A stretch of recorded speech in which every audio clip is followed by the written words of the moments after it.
नमस्कार बच्चों, हम पढ़ रहे थे कक्षा 8 का राजस्थान अध्ययन का पहला पाठ 18वीं सदी में राजस्थान।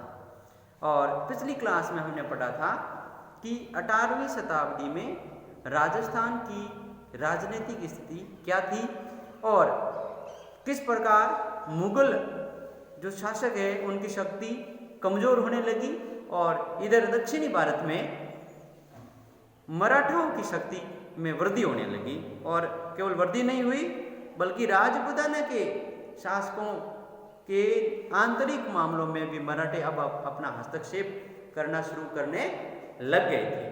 तो ऐसी स्थिति में यहाँ की क्या परिस्थितियाँ बनी या क्या परिणाम निकले राजस्थान के राजनीतिक मामलों के मामले में, तो आज का हमारा वीडियो है राजस्थान के उत्तराधिकार संघर्ष में मराठाओं की भूमिका। यानी अब राजस्थान के जो शासक थे उनकी मृत्यु के बाद उनका जो बेटा शासक बनता था यानी उत्तराधिकारी जो होता था, अब उत्तराधिकारी कौन बनेगा इसका डिसीजन भी, उनका निर्णय भी अब मराठे करने लगे थे या मराठों से पूछकर करना पड़ रहा था। ऐसी स्थिति बन गई थी। तो सबसे पहले बात करते हम जयपुर के उत्तराधिकार संघर्ष। जयपुर का उत्तराधिकार संघर्ष। देखिए, जयपुर अपने आप में बड़ा राज्य था और उदयपुर के महाराणा थे अमर सिंह द्वितीय। कौन? मैं बात जयपुर की, लेकिन आप यहां से शुरू करिए। उदयपुर के महाराणा। देखिए, उदयपुर के जो राजा थे ना, वो अपने नाम के आगे महाराणा लगाते थे। इसका भी इतिहास मैं आगे इतिहास क्लास में बताऊंगा। महाराणा कौन थे? अमर सिंह द्वितीय। अमर सिंह द्वितीय। इनकी पुत्री थी, इनकी पुत्री का नाम था चंद्र कुंवर। चंद्र कुंवर।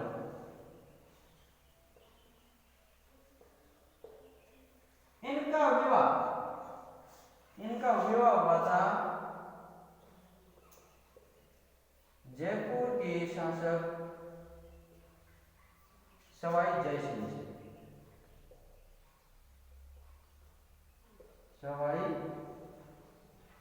जयसिंह से के साथ, यानी अमर सिंह की बेटी थी चंद्र कुंवर और इस चंद्र कुंवर का विवाह होता है जयपुर के सवाई जयसिंह के साथ 1708 ईस्वी। ठीक है। अब इस सवाई जयसिंह के दो बेटे थे। बड़ा बेटा ईश्वर सिंह, बड़ा बेटा ईश्वर सिंह और छोटा बेटा माधो सिंह। अब इस सबसे इंपॉर्टेंट बात क्या थी, इस महाराणा ने जयसिंह के साथ अपनी बेटी का जब विवाह किया था तो उन्होंने एक शर्त लगाई थी। शर्त यह थी कि मेरी बेटी की कोख से जो बच्चा जन्म लेगा वो ही जयपुर का शासक बनेगा। ये शर्त सवाई जयसिंह ने मंजूर कर ली। उसने हाँ भर दी कि हाँ भाई, आपके जो दोहिता होगा वही जयपुर का राजा बनेगा।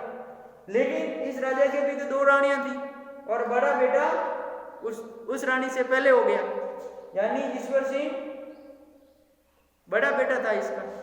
जब सवाई जयसिंह की मृत्यु हो जाती है उस समय अब ईश्वर सिंह जो बड़ा था, परंपरा यही थी कि जो बड़ा बेटा है वही राजा बनेगा।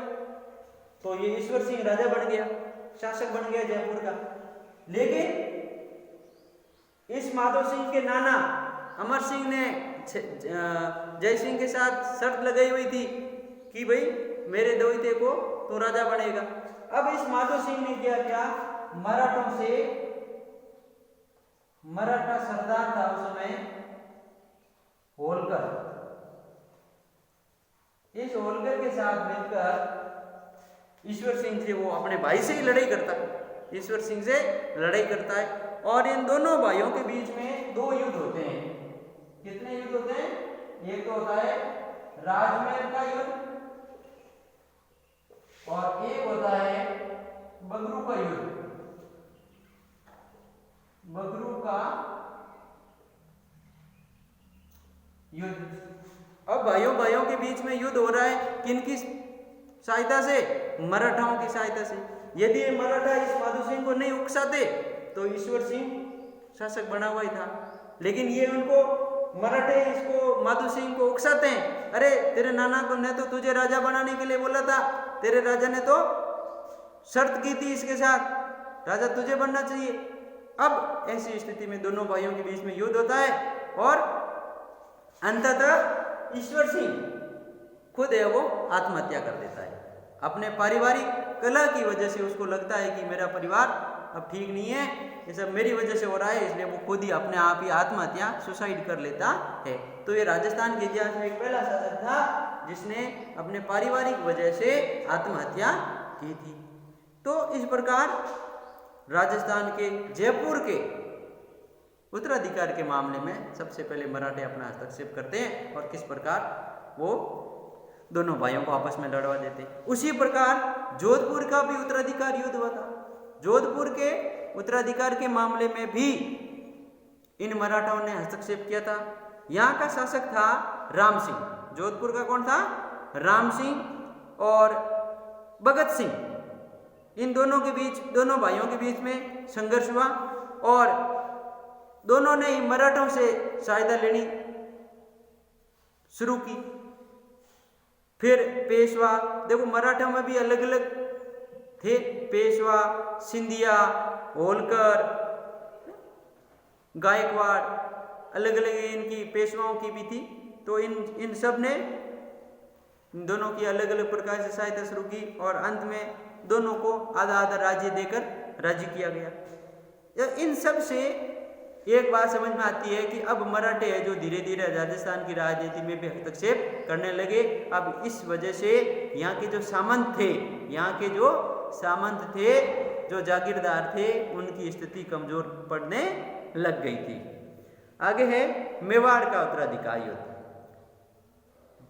जयपुर, जोधपुर के बाद अब ये आंधी मेवाड़ में भी आ जाती है। पहले मेवाड़ के जो राजा थे अमर सिंह, उनकी वजह से ही जयपुर में कलह हुई थी। अब मेवाड़ खुद के भी कलह हो गई। मेवाड़ के महाराजा राज सिंह द्वितीय की जब 1761 में मृत्यु हो जाती है तो हरि सिंह को मेवाड़ के राज सिंहासन पर बैठाया जाता है। लेकिन उसके कुछ समय बाद ही मेवाड़ की गद्दी के एक और व्यक्ति दावेदार हो जाता है, एक हरि सिंह और उसका दूसरा रतन सिंह। दोनों ने मराठों से सहायता प्राप्त करने के प्रयास किए। परिणाम स्वरूप गृह युद्ध होता है, जिसे राजस्थान में यहाँ की सामाजिक, सांस्कृतिक, आर्थिक और राजनीतिक प्रगति का मार्ग अवरुद्ध हो जाता है। तो इस प्रकार हमने पढ़ा कि राजस्थान की आंतरिक राजनीति में मराठे अपना हस्तक्षेप शुरू कर लेते हैं और इसका एक सबसे भयंकर और खतरनाक परिणाम निकलता है। अब राजस्थान की राजनीति में एक तीसरी शक्ति का उदय होने लगना शुरू हो जाता है। सबसे पहले मुगलों से लड़ाई लड़नी पड़ी, फिर आगे मराठा और अब जो है तीसरा एक और शक्ति या तीसरा एक नया कीड़ा पैदा हो जाता है जिसको बोला जाता है अंग्रेज। अब अंग्रेजों से सहायक संधि करनी पड़ती है। जब मराठाओं की भी शक्ति धीरे धीरे 1798 तक आते आते कमजोर पड़ जाती है और फिर अंग्रेजों और मराठों के बीच में भी आंग्ल मराठा युद्ध होता है। 3 युद्ध होते हैं अंग्रेजों और मराठाओं के बीच में और फिर मराठाओं की शक्ति कमजोर हो जाती है। तो ऐसी स्थिति में अब ये अंग्रेज आ जाते हैं और अंग्रेजों के साथ राजस्थान के राजाओं को संधि करनी पड़ती है, जिसको कहा जाता है सहायक संधि। क्या कहा जाता है? सहायक संधि। ये सहायक संधि सबसे पहले भारत में वेलेजली ने शुरू की थी। ये अंग्रेजी वाइसराय था वेलेजली। ये सहायक संधि का क्या था? जन्मदाता था। सहायक संधि का मतलब होता है कि अंग्रेज यहाँ के राजा के साथ में एक संधि करते थे, एक समझौता करते थे और उसमें वो कहते थे कि आपके दरबार में या आपके राज्य में हम एक सेना की टुकड़ी रखेंगे, हम सेना रखेंगे, उस सेना का खर्चा आपको उठाना पड़ेगा और बदले में आपके राज्य की सुरक्षा की हम गारंटी देते हैं कि आपके ऊपर हमारे होते हुए कोई दूसरा आक्रमण नहीं करेगा। ये था सहायक संधि में। लेकिन ये सहायक संधि केवल एक दिखावा मात्र थी। धीरे धीरे इस सहायक संधि के परिणाम स्वरूप राजस्थान के जो शासक हैं उनकी शक्ति अब धीरे धीरे कमजोर पड़ने लगी, क्योंकि उनको तो वो अब दूसरों पर आश्रित हो गए और उनकी खुद की जो शक्ति थी, उनके खुद के जो सामंत थे उनसे रूठने लगे, क्योंकि अब उनसे कोई पूछता ही नहीं था। और ऐसी स्थिति में अंग्रेजों का धीरे धीरे प्रभाव है वो बढ़ने शुरू हो जाता है। 1857 की जो क्रांति हुई थी, 1857 की क्रांति तक आते आते देखिए, मैंने आपको बताया था कि इस वेलेजली ने 1798 में पहली संधि की थी और 1818 तक, 1798 से 1805 तक वेलेजली था और 1818 तक राजस्थान के सभी राज्यों ने लगभग अंग्रेजों से सहायक संधि कर ली थी। लेकिन 1818 से लेकर 1857 तक ये सब इन सब से यानी करीब 40 सालों में सब इतने दुखी हो गए कि उनको क्रांति करनी पड़ी अंग्रेजों के साथ। तो ये सहायक संधि है वो राजस्थान में काफी घातक सिद्ध हुई और इसके क्या क्या परिणाम निकले, तो सबसे पहला परिणाम इसका जो है वो है यहाँ की आर्थिक स्थिति खराब हो गई। क्या है? आर्थिक स्थिति खराब हो गई। किसकी? राजस्थान के शासकों की खराब हो गई। दूसरी बात है कि सहायक संधि की वजह से अंग्रेज अब शासकों के आंतरिक मामलों में, आंतरिक यानी उनके पर्सनल आंतरिक मामलों में हस्तक्षेप करने लगे।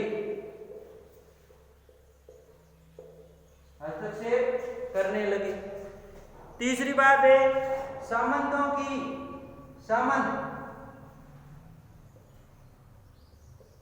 जागीरदार, सामंतों की प्रतिष्ठा में कमी। अब सामंतों को कोई पूछता ही नहीं था, है ना? क्यों? क्योंकि अब सामंत क्या थे? सामंत राजा के एजेंट थे जो जनता से कर लाते थे और अपने पास सैनिकों की टुकड़ी रखते थे जो राजा की किसी समय आवश्यकता पड़ने पर सैनिकों की मदद से सहायता करते थे। लेकिन अब अंग्रेजों ने उनके साथ सहायक संधि कर दी, इसलिए अब सामंतों को कोई पूछता ही नहीं था। चौथी बात है स्वदेशी व्यापार,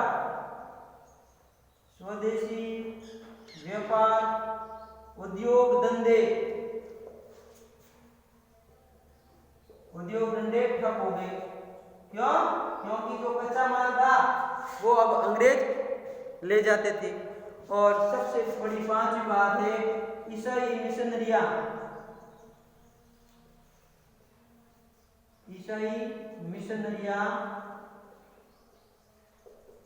का प्रवेश, यानी इंग्लैंड से ईसाई धर्म के प्रचार करने वाले, उनके ईसाई धर्म के जो धर्म प्रचारक थे वो अब राजस्थान में भी आने लग गए और धीरे धीरे वो अपने धर्म का यहाँ प्रचार करने लगे। तो इस प्रकार ये सहायक संधि राजस्थान के शासकों के लिए बड़ी घातक सिद्ध हुई और अंततः 1858 में उनको क्रांति करनी पड़ी। तो आज के पाठ में हम इतना ही पढ़ेंगे। ये हमारा पहला पाठ यहीं समाप्त होता है। इसके बाद हम अगला पाठ शुरू करेंगे। धन्यवाद।